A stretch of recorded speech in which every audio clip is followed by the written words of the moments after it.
Hello there, welcome everyone, and thank you for joining us for today's APMG webinar. My name's Mark Constable. I'll be your host and moderator, and I'm delighted to be joined by our regular guest presenter, Melanie Franklin. Some of you will be familiar with Melanie from previous webinars, but for the benefit of those that aren't, Melanie's a Director of Agile Change Management Limited and an experienced practitioner, trainer and consultant in all things project, program and change management. In today's session, Melanie's going to address some fundamentals of Agile as despite increasing popularity, many organisations and professionals are having difficulties in understanding exactly what Agile means for them and how they best go about transitioning from an old way of working to a brave new Agile world. And as co-chair of the Change Management Institute's UK chapter, Melanie will also focus on why effective change management is so often critical to successful Agile working. So before we get into the detail, please bear with me a few moments while I quickly cover a bit of housekeeping. So the first point is we are recording the session today, and everyone that's registered will receive a follow-up email as soon as we've got the registration and slides online. Secondly, if you have any questions, feel free to submit them in your control panel. They'll come through to me, and I'll be monitoring those as we go through, and we'll try and address as many as we can towards the end. We've got a few poll questions throughout as well, so look out for those. They'll pop up on some screen, and we'll warn you when those are coming up. And last but not least, feedback. So if you have any feedback on a session, you've got my email address on screen, and also in the follow-up emails. That's very valuable to us when it comes to planning and delivering webinars in the future. Okay, that's all from me until we get to some questions. So welcome, Melanie, and over to you. Thanks very much. Yeah, I think the whole point of this webinar is just to make sure that we all come up onto the same page in terms of what we're talking about with Agile, because it's talked about all the time. It's still very, very trendy. Lots of organisations are thinking about implementing it. So let's just make sure we all understand what we're talking about. Before I get started, I have got two poll questions because I like to get to know the audience. So the first one is going to be what your role is. And I think Mark's putting it on the screen right now.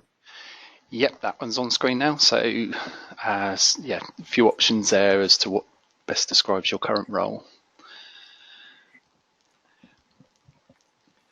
We got about and as usual, you're going to read them out to me, yeah, because I can't see them. No problem. So we've got about 80% votes in, with around 48% project program managers, 3% sponsors or senior operational managers,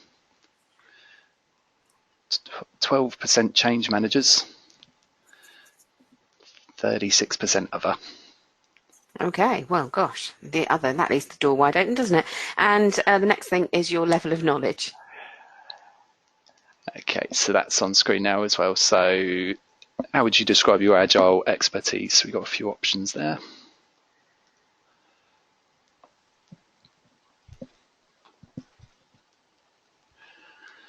And we've got around half, just under 50% same practitioner level. 36% informed. 11% novice. Okay. 4 to 5% master. Oh, okay. I will query, guys, why 4 to 5% of you masters are on an Agile Demystified, but hopefully I won't be boring for you. I'm going to start with the basics. So the first thing is Agile means so much to so many different people in an organization. Depending on the role that somebody's playing, it will mean different things. Certainly in the boardrooms that I sit in, I am very well aware that there is no what we might call technical understanding of Agile. Certainly there are very few people who have had any kind of qualification in it. When they are referring to Agile, it really is about fast to market is often one of the things that they're talking about, how they can address uncertainty in an ever more uncertain world. They see it as a way of being very flexible and being able to react very quickly to changing circumstances. And as a result of that, they can change course easily based on new information as it comes in. They can improve their competitiveness. And so for me, that's a sort of organizational or strategic sort of viewpoint of Agile. They just want that sort of fast, flexible response. I think what's interesting, though, about this higher level Agile is that it's not always matched by the understanding of what's involved. And the issue is that traditional hierarchies governance structures and the way that decisions are taken at the top really rather prevent effective agile working. You know, we need to be moving towards an organizational culture that perhaps is replaced by clearly defined decision-making criteria so that people can be genuinely empowered further down their organizations to take decisions. Not everything should have to be escalated up through a hierarchy. That we should move from information hoarding, and information is power, to an environment where actually we share information and we're very transparent about what we're doing and what we're up to. And that we celebrate the idea of experimenting and learning through sometimes failure and sometimes success. Getting commitment, as I'm sure all of you on the call have had different experiences of, getting that commitment to making those changes is very difficult. So there is usually a conflict between the desire for this agility and actually the reality of making it happen. Where there has been a lot of movement in organizations is in what I would call the more tactical agile. And we're going to look at lots of different brands later on, but certainly this idea of perhaps working in a more incremental way. I'm going to deliver things piecemeal and iteratively. So I'm going to add more features and functions as I further develop them. I'm going to improve all the time on what I'm doing. The number of times when I talk about Agile that people want to talk to me about how does this align with continuous improvement. So organizationally, continuous improvement is still a very big theme. And of course, Agile is, in fact, I would say it's an approach to delivering continuous improvement. It's baked into the principles of Agile, but it's certainly something we need to think about. I think that this more tactical Agile also at a project level involves working much more closely with the business who are going to use whatever's created. So there's a whole issue around not creating a them and us environment, but as often quoted in many of the textbooks, the one team culture. I think many people understand this idea of sprints. They don't really understand the bigger concepts behind it, but they get the idea that within their organization, there are people who are delivering things in sort of small boxes of time every couple of weeks, for example. And of course, we shouldn't ignore the fact that nearly everybody who's working in Agile is keeping the 3M company going with their use of Post-it notes. So there are very different understandings of how we approach it, but why is it such a hot topic? And I think I wanted to reflect on why there is this sort of demand for Agile, is that overarching is this uncertainty. We're in a very uncertain world. We have a desire for an easy answer, but there aren't any silver bullets. You can't say, if I do this, this will definitely happen. And as soon as you move away from that certainty, you start to realize that perhaps Agile is the obvious answer. Because if you don't know for definite what the answer is, why don't you evolve the answer? Try a little bit, see what the results are, and find out if you're heading in the right direction. So it seems to me that Agile is a hot topic because actually there's a commonsensical answer to why we want to work in a more Agile way. It absolutely fits the way that the 21st century seems to be panning out, which is that there's a huge increase in the number of things we might do.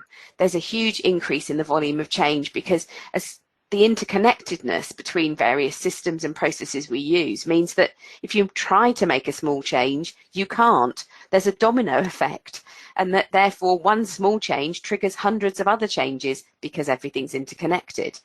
So we've already got that sort of complexity.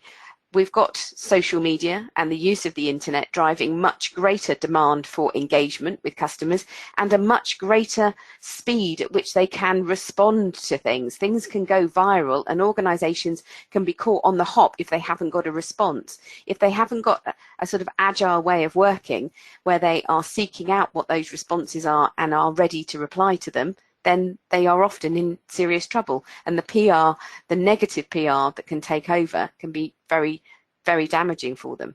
So we've got high volume of ideas as well. We're always being told to be more innovative, but of course the lifespan of those ideas is pretty low, constantly being replaced. So I think it comes back to this, really, I don't know exactly what's expected of me, and I don't know exactly what the answer is, but I better do something.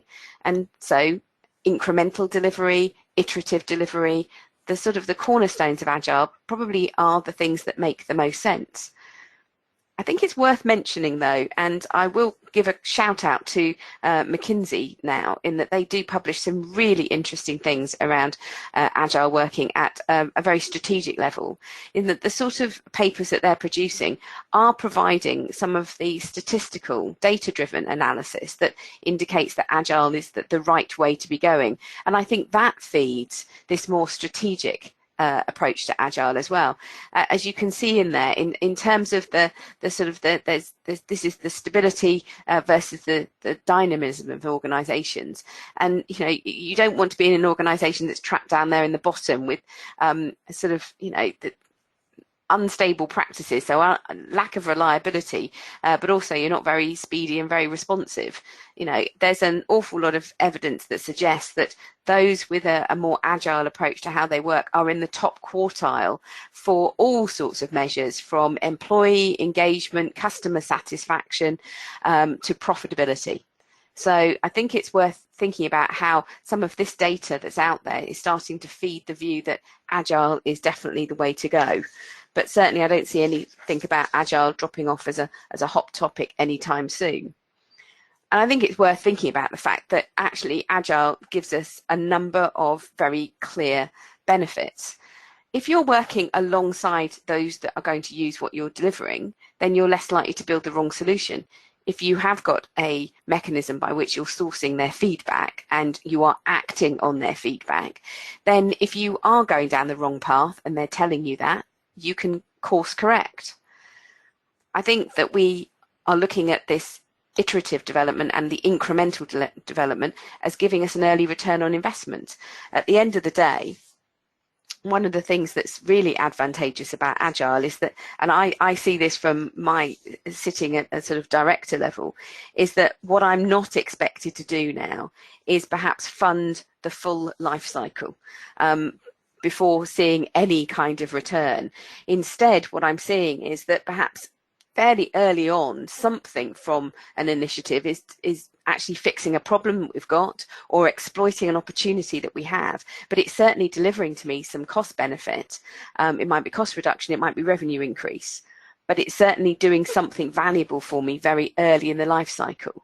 Whereas in more traditional approaches, I'm going to fund the whole of the requirements gathering life cycle, the full design, development and test life cycle until we've got something that is sort of complete and can be released and start being used.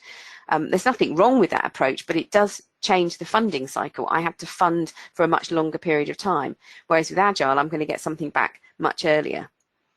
And of course, we've just talked about the greater flexibility by not following a detailed plan from start to finish. As information is received about the workability of what's being produced, the response from customers and new ideas that come out, all of those things we can respond to. So it's quite important that I think we understand that there are lots of benefits of Agile, but maybe what we need to understand, therefore, is how we make it work. I'm going to come back to the benefits because I think there's a lot of organisations that aren't necessarily getting the benefits from Agile, and I want to look at what is getting in their way. But first, let's just make sure we're all up to speed on some of the basics about how it works. So I think planning is very different because what we're doing is, as you can see here, the plan isn't filled in. You may have your full initiative and you've identified how long you want to be spending time on it, but what you're not doing is you're not planning from the bottom up and getting all the requirements in and laying it out from end to end. Now, this enables us to be very responsive, but again, I'm very, very aware that in the boardroom, you put this kind of sort of agile initiative in front of people, and they're very concerned that they don't know what exactly it is they're paying for. And when we say that things are going to evolve, that just makes people incredibly nervous. So there are advantages to this kind of planning, but as we're going to look at the back end of this webinar, there are also a number of concerns. So let's look at the real thing here, which is that I understand that I've got an initiative that I want to do. What I've got to do first of all is break it into chunks. I'm breaking something into small projects because I'm saying, right, I'm going to deliver fairly early on. Maybe within the first couple of months of a 6-month project, I'll have something out there that my customers can really use. I will have fixed a particular issue that's really bothersome for them at the moment. if I'm going to give myself a couple of months to get out to the market with something, I want to make sure that I hit those deadlines. So what I'm going to do is I'm going to divide it up to something even smaller and more focused. We could call it a sprint. We can call it a time box. I rather like the idea of time boxes, actually boxes of time. I think it's very descriptive. But the whole idea of this sprint or box of time is that over the next 2 or 3 weeks, I'm actually going to fixate on delivering something.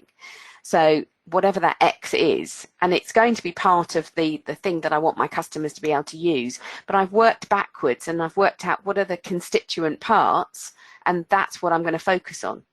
So it's a very different way of planning, because what you're doing is you're taking the whole thing that you're trying to create and you break it down into its constituent parts, and maybe then even break it down to the level below that, so that you're absolutely clear, this is the thing that I'm now going to create. So you work through the plan in that way, with the idea that if you deliver something that's really valuable within a couple of months of a 6-month project, and actually that actually fixes the problem and everyone's really happy, you might have lots of other things that you wanted to do and you thought would be valuable and useful, but actually the customers are all saying, no, that's fine, thanks, we don't need any more. So it's also that idea that Agile initiatives can finish early, because if they do deliver what's needed, there's no need to keep going. You don't need to keep adding to everything. It's not like the more traditional projects where nothing's finished until you've completed all the requirements and glued everything together. So this is another way that you start to see that flexibility. But it requires a very different focus. What I found when I started moving into more agile ways of working was this real focus on, I've got to deliver things. Things have got to be different. I can't tell people that I'm busy, that I've been doing all of these things. The game in Agile is to say, yes, but what have I created for you? What can you start using? It's a very different emphasis, and I think it brings different pressures. Again, we'll have a chat about that in just a moment. If I'm going to look at this from a sort of planning perspective, then I need to think, well, what's actually happening in each of those sprints? So I'm saying over 2 to 3 weeks, I'm going to deliver something. Well, okay, well, what is that something? And how does that fit with everything else that's going on? So what I'm really interested in is collecting. I'm still collecting requirements.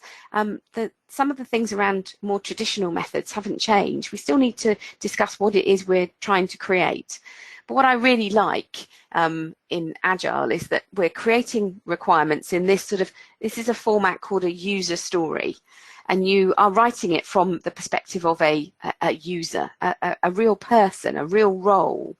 And you're trying to imagine how they might get some value out of what it is you're going to create. So you start to think, well, as a marketing manager, for example, or as a finance administrator, so you really are having to think through, who are we delivering this for? So it makes sure that you've got a customer, if you like, that is very customer centric. So I think that's something that perhaps we need to pull out and think about.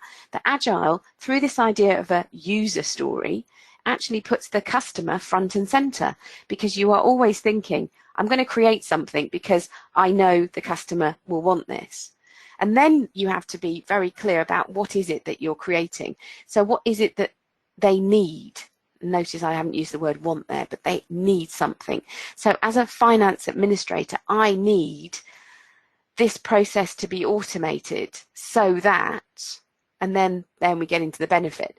So if we're going to automate something, maybe so that I can stop entering the data into Excel, which takes up half my week, so that I can spend more time on the phone to customers answering their queries, so that customer satisfaction increases, so that more customers buy more from us, more customers recommend us to other customers. I think it's very interesting that what we've got in this user story, the genius of it, is that it forces you to look at the benefits, the value of what it is you're creating. And if you cannot write that piece, if it's not clear, then it's not going to be something that we'll end up doing. I think it's rather brilliant, because often we work with people who, because of their hierarchy, are able to say that they want something. Now, without being rude, if you can sit down with them using this format and work through exactly what they've asked for, so you're clarifying with them, yes, but who's going to use it? Who actually wants this thing? You've had the great idea, yes, but who within your staff actually needs to use it? How is it going to change how they work? So what exactly is the need? What exactly is going to change? And then work through several loops of the benefit.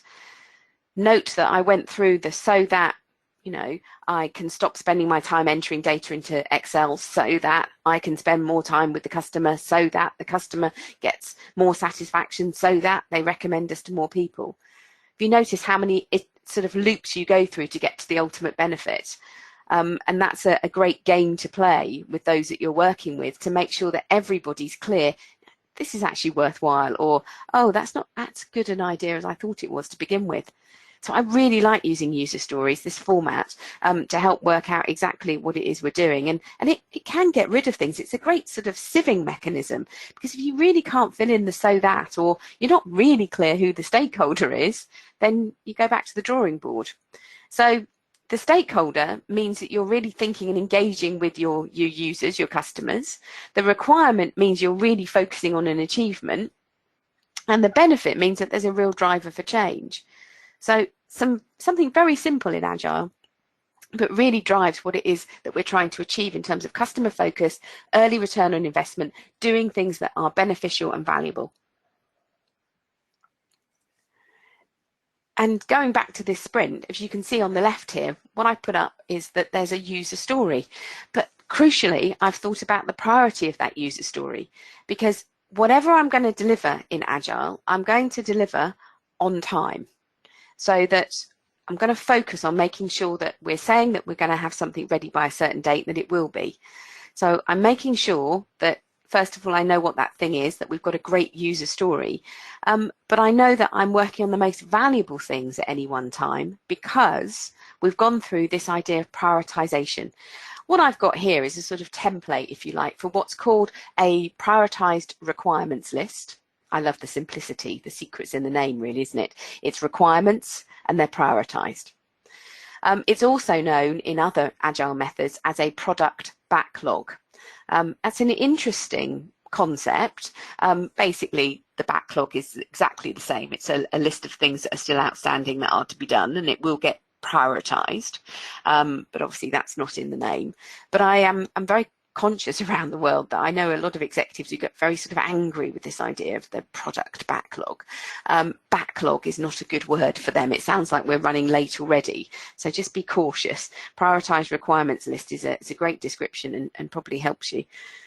So what we've got here is we will have a whole list. So on the left, we've got customer interview, but we might have lots of other things that we're working on that we have to deliver all the way down. So we're constantly adding to that as new ideas come up. And what we're doing, though, is we are prioritizing them against each other, so that in any sprint, and I'm just going to go back, in any sprint, I am going to deliver X, and X is made up of the most important things at that moment in time. And when I've delivered on the first X, and I'm starting to think, what work will I deliver in the next sprint that will add to that will help us create something useful by the end of the increment? I'll go back to my prioritized requirements list and make sure that everything's been reshuffled, and that what's coming to the surface is the must-haves. So I need to think very clearly, what does must-have mean?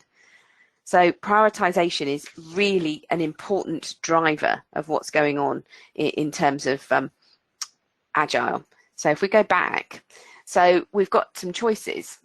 Must have, that's an essential. What that means is that it really does create value. It maybe aligns to the strategy. If we create this thing, it will make sure that we are doing the things we said we were going to do. Maybe something's a must have because without it, the thing just won't work. Or in fact, it might work, but it might not be to a legal standard of some kind. Sometimes you will have to put things into that must-have column because their time has come. They are a blocker to everything else getting done. So if we can get this thing done, then it will help other things get done. The most important thing is that there is absolute transparency about what that makes something a must-have. Now, I think when you look at this prioritization, by the way, some people shorten it to Moscow for the M, and then if you put a little O and then an SC and then a little O and then W, you'll see that it would be Moscow. But for me, I'm increasingly interested in the top and the bottom one, in that it's actually is something a must-have, and there are other things that come up as great ideas, but they genuinely don't fit what it is we're trying to create and the difference we're trying to make. We don't want to be rude about those ideas. We don't want to ditch them straight away, but we'll say, well, okay, but we won't have them this time. They don't really fit into what we're trying to do. In practical terms, the should have and the could have, well, they, you know, the should have is something I really want, but it's not vital, it's not essential. We can actually live without it, but I really want it because I think it will make things look better, feel better, or operate better. And then, of course, the could haves are the nice to haves.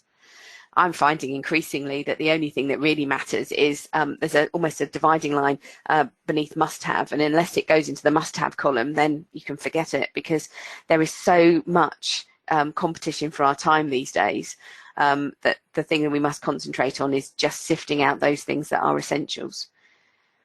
Sometimes what you want to do to make sure that actually in this incremental delivery that we're doing with Agile, it'll be a good idea if we perhaps broke the original sort of requirement, the original user story, down into sub-requirements.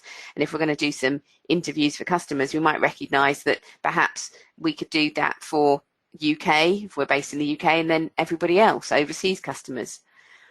And the crucial thing there is that we can then start to have a look and go, well, okay, but the priority out of those two subdivisions is the UK customers must be interviewed. So that becomes the must-have. And then that's when you start to say, well, when's that going to be done? Increment 1, time box, or sprint number 1.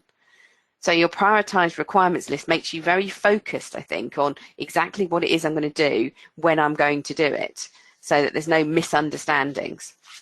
So simple concepts, but very, very important ones. Now, if I can just summarize, we've had a look at this idea of the planning, we've had a look at the user stories, the requirements, and we've had a look at the prioritization.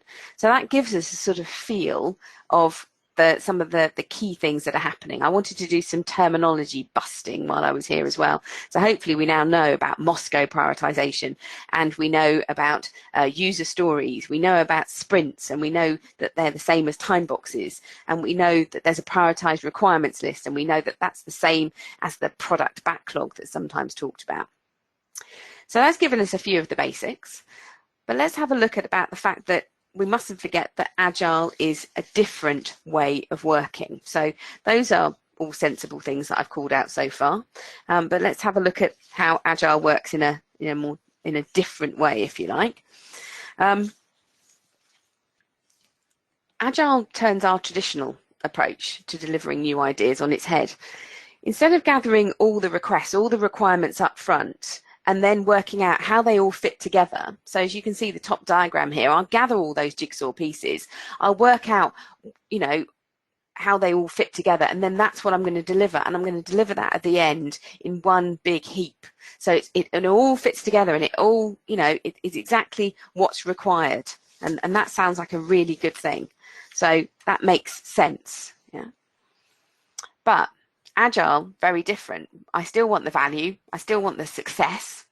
Yeah, but what I do is I turn it completely on its head, and we have a really big talk about exactly what problem we're trying to solve, what value we're trying to achieve before we do anything else.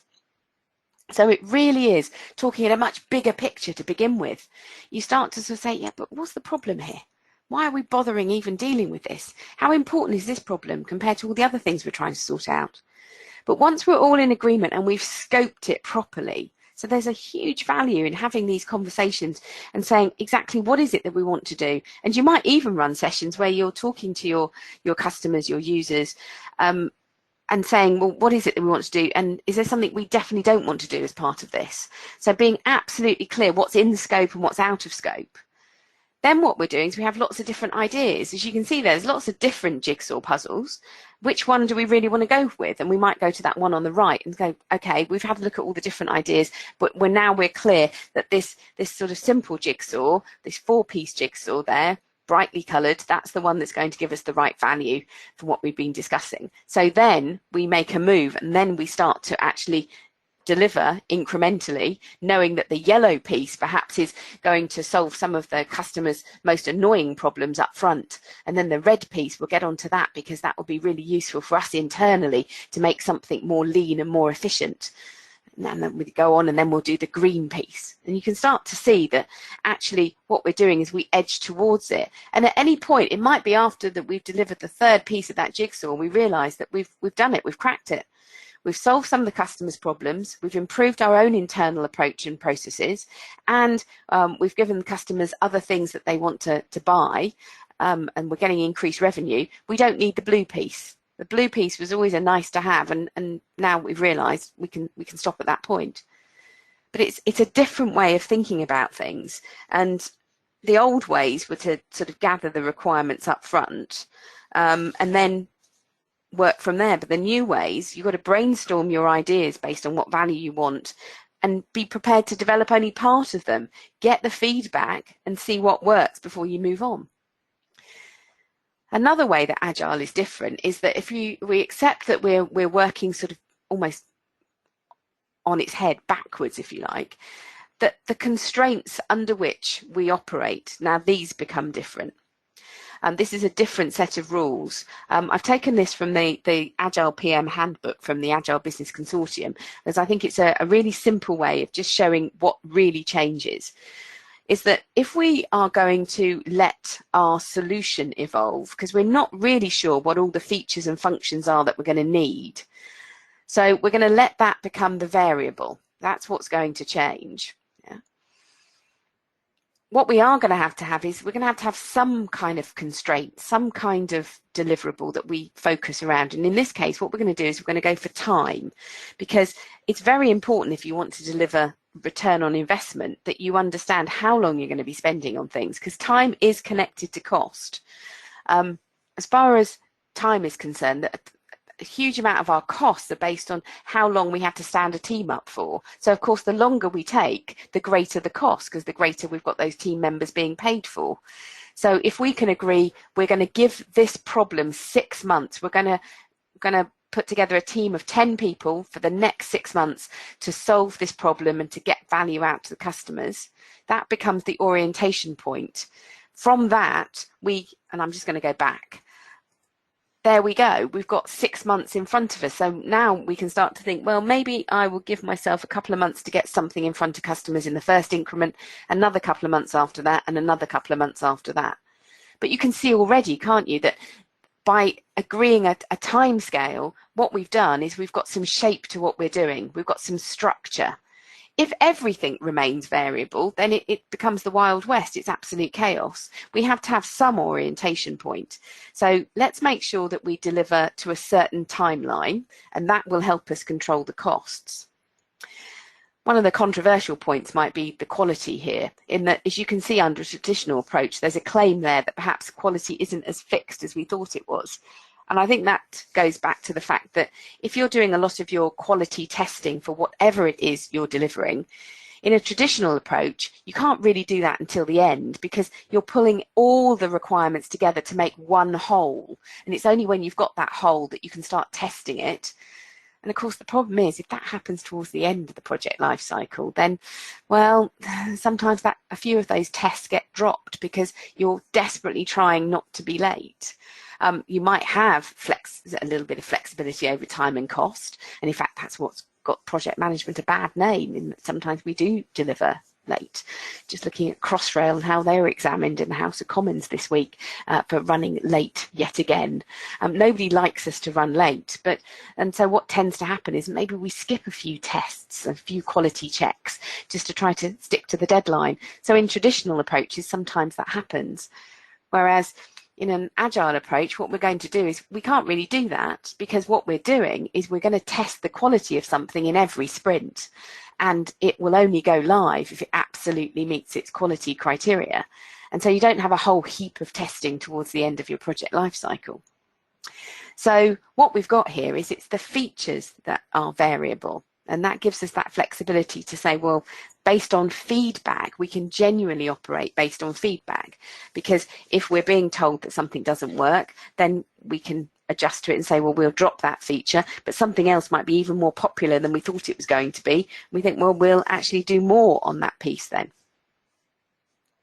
So that gives you a sort of sense that perhaps Agile is different in the way that we need to think about it.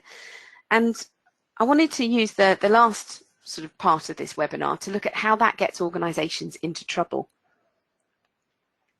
It seems to me that all the things I've talked about so far, Agile is a good news story. It seems a logical and commonsensical way of addressing the great uncertainties that we all face.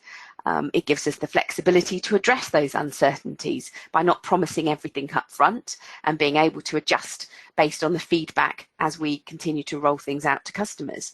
So why isn't this a great news story? Why aren't organizations perhaps getting the value? In fact, sometimes you talk about Agile and people just look horrified. They are implementing Agile, they are adopting Agile ways, but it doesn't take long for them to start telling you why it's not working in their organization and all the problems that they're having. So I wanted to sum up some of the problems that I seem to encounter the most. The first is understanding the business value. In order to be able to deliver Agile, you've got to be absolutely clear what is it that you're trying to create. We've sort of talked about the value, the profit, the success, and if you can't have a clear understanding of what difference are we trying to make, then you haven't got the sort of structure on which you can then brainstorm some ideas. You can't sort of chuck out ideas and compare them against, well, will that solve the problem, if you're not really clear what the problem is to begin with. And I think a lot of organizations have a real difficulty in understanding the desired business value. I think that goes to a chronic problem that I experience in the boardroom. Everybody I speak to thinks that the strategy is very clear for their organization, that the strategic objectives are obvious. But when you go to speak to most people in a company, you find that actually they're not really clear exactly what it is we're supposed to be doing and how it all fits together. So I don't think it's that much of a surprise that people really struggle with trying to create the right business value, because it's not as clear as many of the executives think that it is. Apologies to the 3% of you who are coming in as sponsors and very senior operational leaders on this webinar, but I think that is the truth of the issue. What I have seen go really badly wrong in Agile is people don't get how to deconstruct a big idea. They find it very difficult to look at something and actually break it down into the streams of work that they're trying to do. So what they do is they go back to the old way of trying to go bottom up and actually, well, let's just put the whole system in and then we'll work out how it's going to be used. Actually trying to look at, for example, looking at any kind of system and saying, well, okay, but what bit can we get working on its own independently first? Maybe it'll just tackle a few aspects of our work, but if we can get that up and running, we can always add to it later. But being able to do that deconstruction, I think, is an art form, and I've seen some people very good at it, but the majority of people really do struggle. Thinking like a scientist is about what Agile working really is about. If I just go back to this, is that the bottom stream there is that we are actually experimenting all of the time. We've got an idea, but there's no guarantee that idea is the right one. So what we're doing is we're running a stream of experiments. To think like a scientist, the first thing is you have to have a hypothesis. You have to think, well, okay, this is my take on the world. This is what I think the problem is, and I've got a potential solution. So let me be very clear what I'm trying to solve. In other words, let me be very clear about the value. Let me be very clear about what I think good looks like. What would success look like, so that I can keep checking for success, or that I know that I'm failing. So that might be the customer feedback, it might be the customer take-up rate, it might be the duration of carrying out a task, that you think you're going to slice that in half. But whatever it is, your hypothesis is, this is what I'm going to this is what I'm going to work through. And then you run your experiment, you design a way of proving that concept or disproving it. So you actually come up with an experiment, you design an experiment. Let's try this out. If we try this out, what should we be looking for? What would good look like and what would failure look like? So we're clear on the measures, and then we know that we've had a success or not. So I think there's that scientific thinking that we need to sort of apply. And then the last one there is, and I think this is probably the greatest bugbear for many organisations, is the coping with the unrelenting change that Agile produces.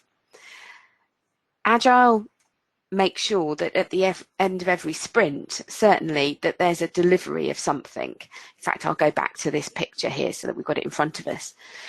Now, we might decide to only release these deliverables as an increment at the end of an increment, at the end of several sprints. We'll pull things together and we've got something meaningful that could then work in front of a customer. But you have a look at this, and I'm looking at a simple 6-month project, and as it's not run along traditional lines, I haven't got one single delivery at the end. Instead, I've got at least 3 deliveries to the business, one at the end of every increment. And in fact, as we continue to develop the plan and run through the life of the project, we might find that in the second increment, we actually are able to deliver things every couple of weeks via a sprint. So already you can start to see that the volume of change from one initiative is already much greater than if it were managed along traditional lines. Well, if you multiply that up with lots of different teams working in agile ways, then what you've got is people in the front line and in the back office of organisations who feel every single day there's a new announcement about how they are supposed to work differently. And this is how I get interested in it from a change management perspective, because it's fairly obvious that actually creating something, I can automate a process far quicker than the person who is now going to do something different. They're going to use their time to make customer calls and handle customer inquiries.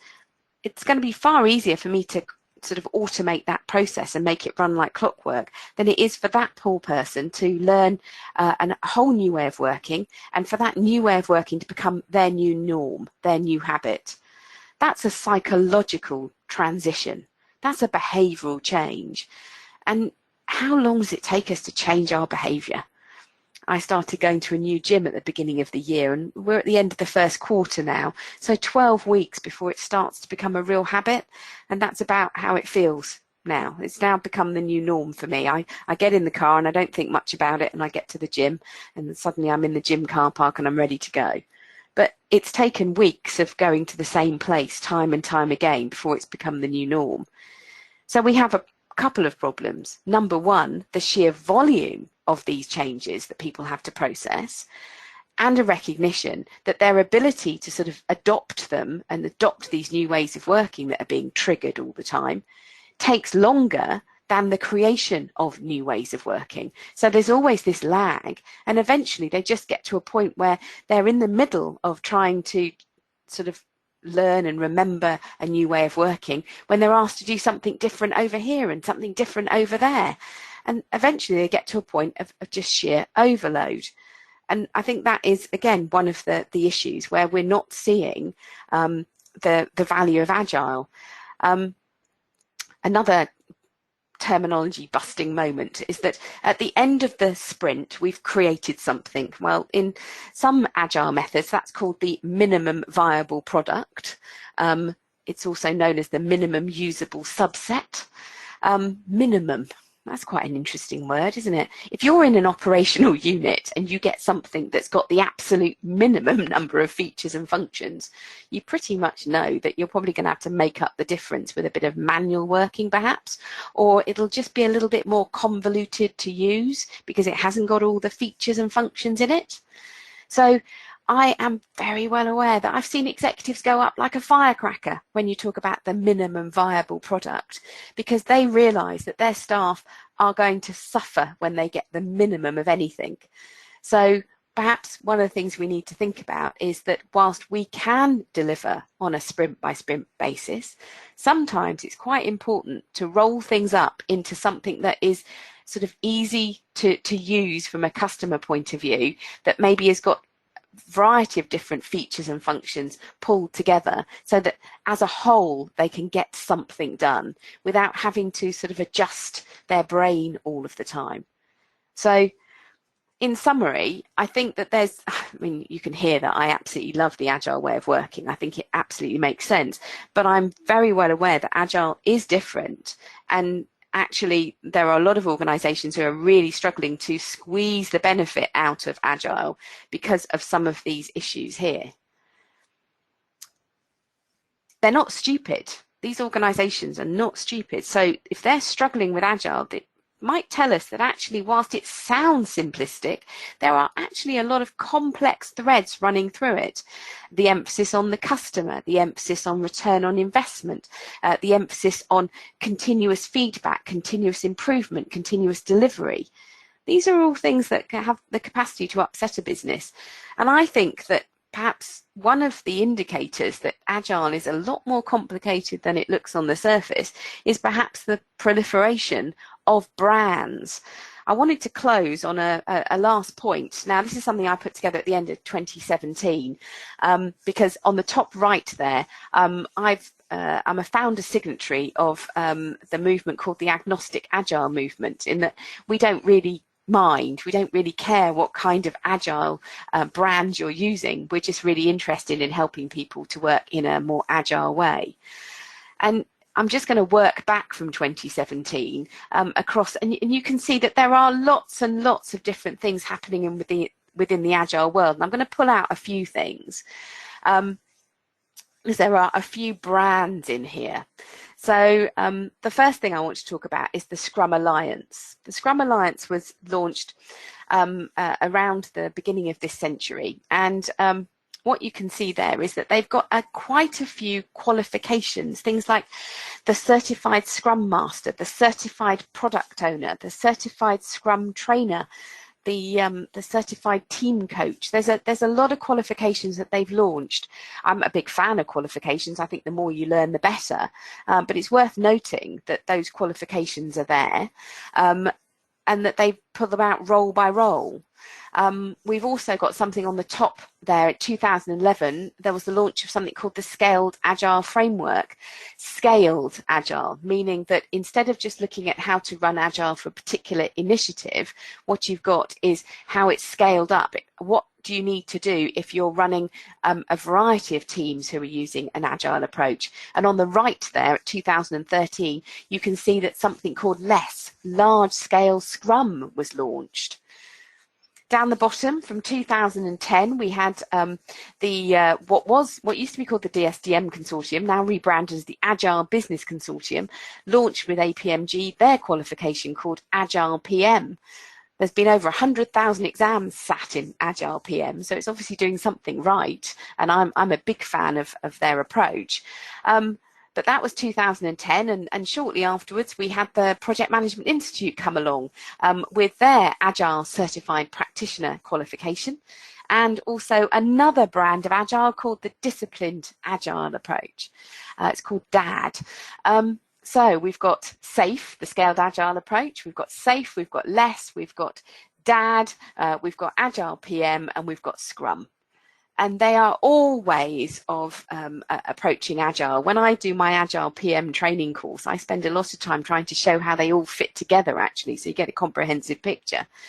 But I think it perhaps goes back to the fact that as these problems are identified, people try to solve these problems, and they try to solve them with yet another way in which you might sort of become more agile. So I think the number of brands should be a hint to us that perhaps, number one, there's a lot of people who want to work in an agile way, and therefore there's clearly a market for lots of different methods and approaches. But secondly, maybe they're proliferating because actually it's not as easy as it looks. And on that basis, I'm going to be taking questions. I'm sure Mark's got a few for me, so we'll spend the last few minutes answering those. Yeah, thanks very much, Mel. Sure, I've got a few questions. I'm sure a few more coming in as we're going through some of the initial ones. So there's two that I picked out that are very closely related. So the first is Agile more efficient or effective for some specific kinds of projects? And the related one was do all projects and all products benefit from the Agile approach? Okay, that's a very good thing. And you know, those of you who've heard me before know that I like to go back to the slides so that I can pick up a picture that I can base my answer on. And I think, I'll put this one up. I think that more traditional approaches where we are, actually go to this one, where is it? Where is it? There it is. Right, on the top line here, a more traditional approach that you gather all the requirements up front, you pull them all together as one cohesive piece of work, and then you deliver it, has value. I don't want to get into the idea that Agile solves every problem and that more traditional approaches are evil, because I don't think that's true at all. I think that Agile is inefficient for those initiatives where you absolutely know already and that there's no debate exactly what it is that's required. Because when you do that, then you think, well, why would I apply Agile? Because the thing about an Agile approach is that I'm going to deliver little and often. And the key thing is that I'm going to be sourcing your feedback. I'm trying to have a two-way dialogue with my customer base to find out exactly what it is that they want. What should I build more of? And what should I stop doing because it's not working exactly as they wanted or it's not giving the value? So that two-way feedback loop is actually quite expensive. It takes time. It's a great thing to do. I think we should be doing it. But if you absolutely know exactly what you need to do, and you don't really need to be consulting with lots of different people because their views are already well known and they are just waiting for the solution. If the roof to your house blows off, you want a new roof put on pretty quickly. We don't want to have a big debate about perhaps we could do a more emergent approach where we put a few different slate tiles up and see which ones we like, and then maybe we'll do a little bit more tiling of the roof and see how the chosen tile is working and we want to change it. We're going to have to make some swift decisions, otherwise we're going to have a very damp house. So I think you can sort of see there that certain projects do lend themselves to Agile, and the key underpinning theme there is, do I need customer feedback? Is this something that genuinely we need to do discovery on? Because maybe a word I haven't used yet is in the Agile lifecycle, it's almost a continuous discovery of what we do next. So do I need to do that or not? Okay, thanks, Phil. I think we've got a Prince 2 person on the call. So what's the difference between sprints and work packages as defined by Prince? There's lots of different things going on. I think that probably the thing for me that I would highlight is in a sprint, what I'm going to do, I'm just going to go back to that diagram, so I've got it in front of me, is that as the project manager, for example, and I've managed both Prince 2 projects and Agile projects, what I'm doing at the start of a sprint is I'm working very collaboratively with the team to work through the prioritized requirements list and work out what it is that the sprint is going to deliver. And so I don't have to document a work package. I still remember the old controlling a stage in Prince and how I used to, so we used to authorize the work package and then receive the work package back. I'm not going to be doing any sort of paperwork. I'm working with the team, probably lots of post-it notes are flying about. But what we're going to work out is, what does that sprint need to create? Be aware of what the future sprints need to create if we're going to get to the end of our increment with something useful for the customer. And then I'm just going to stand back and let the team sort it out for themselves. They're a self-organizing team of experts, and that's the key thing, that I put skilled people together. I'm saying what it is that I want. So I'm talking about the deliverable, the output or the product, if you're a Prince 2 person, that I want. But what I'm not going to get involved in is I'm not going to get involved in exactly how you create it, how many days you spend on various tasks, who you work with. I'm just going to let the team organize that at the very beginning of the sprint. And what you're going to find is that probably the team are going to do quite a lot of breakdown of their work. So if they've got a particular requirement they're going to deliver, they're probably going to break that into various sub-requirements and work out how they're going to allocate that work across the sprint to each other. But as a project manager, it's my job to keep an eye on the bigger picture, which is what are we delivering? How's that going to deliver early return on investment? Have I got all the business involvement that we need to make that a reality?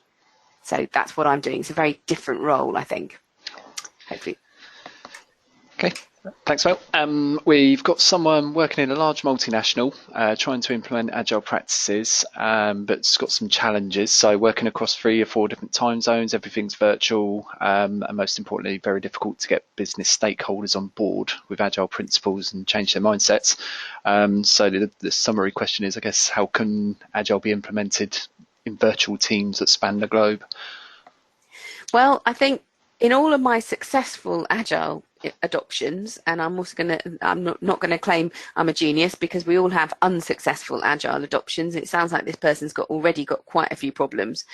What you have to do, I think, is be absolutely clear on it's creating this plan. I think if you can get the business on board with the fact that what they're getting out of the sort of the increments is something really useful, and therefore they're sort of on board with, oh, actually I'm contributing to something meaningful. You know, this is about intrinsic motivation, isn't it? People will give up their time. They will take part in daily meetings or ad hoc meetings with the project team. They will transfer their knowledge to the team. They will get involved if they are internally motivated. And that internal motivation, number one, we have to make sure that they feel that there's real value and purpose behind what's being created. And if we can get their excitement about that, and that for me, it doesn't matter what time zone, how many different countries I'm working in, if there is a unified agreement where this initiative is creating this big thing, and on the way to that big ultimate delivery, we're going to get this thing fixed, this problem fixed first, and then we're going to fix this next problem, and then we're going to offer this new service out. And if everybody's on board with that pathway, you know, increment by increment, there's real value going into the business, then I think you've got an orientation point, because then people start to get more interested. They can see the real value for what they're doing. I mean, if you want to follow me on LinkedIn and get hold of me and ask me more, I can give you a little bit more, but because we're talking about a very complex piece of consultancy, but keeping it really simple, I think it's that orientation around I'm taking part in something useful and I understand the things that are being created and what I think we're going to see coming out of the first increment, and I understand that's valuable, and then that would lead on to the second increment, and I can understand that's valuable. If you can do that, then you've got something around which you can coalesce the enthusiasm and the energy and the participation of people. Thanks, Mel. Time for a couple more, I think so. How do you convince your clients not to have a complete and detailed scope from the beginning of the project? Yeah, that's, you know, there's no getting around it. You see, when I've got a complete scope in front of me, it feels like a complete shopping list. And when you ask me for the money to go and develop that, it is an easier answer. I see that full scope, a detailed specification, if you like, in front of me, and I feel, I know what I'm getting, and I feel, there's that certainty. You're offering me certainty. Now, what we all know, because we've been through this webinar together, is that actually is a real lie, isn't it? Because actually, all the things that we dream up at the beginning, some of them will work and some of them won't. So it is about smoke and mirrors, really. It's a fantasy that we've been sold, a really good fantasy.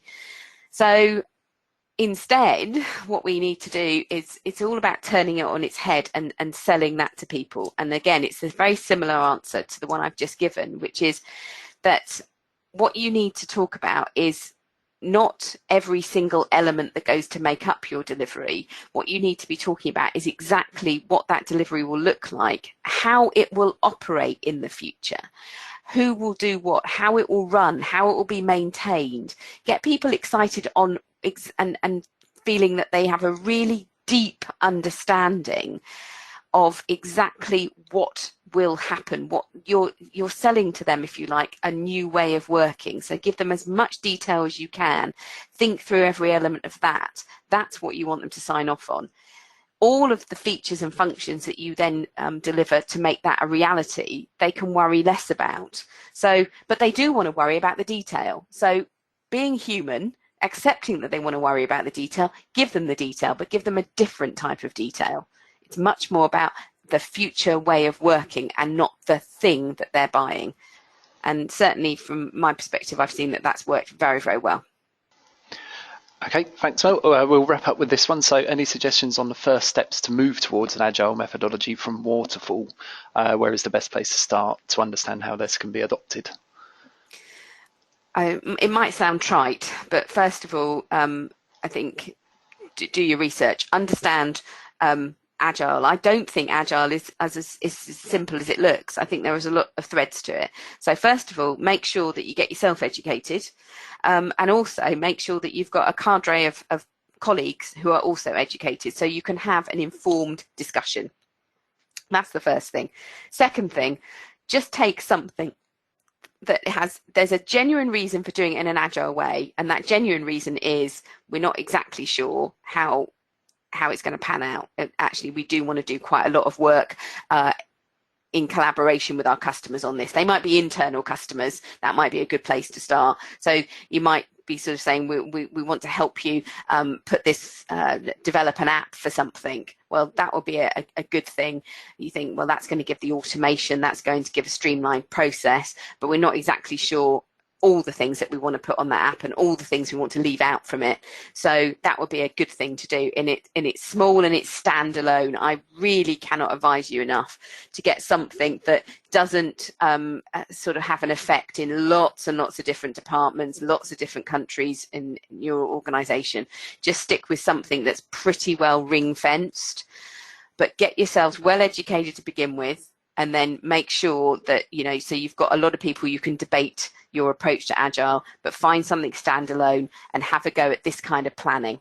And it's not as easy as it looks, but once you've got it, you go, I get it now, it becomes obvious. But you will have the first few attempts are quite difficult. Great, thanks, Mel. Well, conscious of time, so I think we'll have to begin wrapping up there. I think we could have gone on for another hour with all the questions, to be honest. We've got, thanks, Mel. Yep, we've got a final slide with some further info links there. And as I mentioned towards the start, we'll be sending a follow-up email as soon as we've got the recording and slides available online. That's most likely to be Monday. So do look out for that, as we'll include some additional useful links too. And follow me on, if you want to get hold of me on LinkedIn because you've got a question that wasn't answered, I'm more than happy to give it a go. And I'm going to give the slides to Mark, but I've written up what I've said here as a document, so that if you ever want to, you can cut and paste things from that document to share with people that you're trying to convince to work in an agile way. So look out for those things from Monday. Brilliant. Thanks, Mel. Okay, I think that's everything. So to wrap up, thank you very much, everyone, for attending. I do hope it's been an interesting and valuable session for you. And many thanks, of course, to you, Melanie, for your insights and expertise today.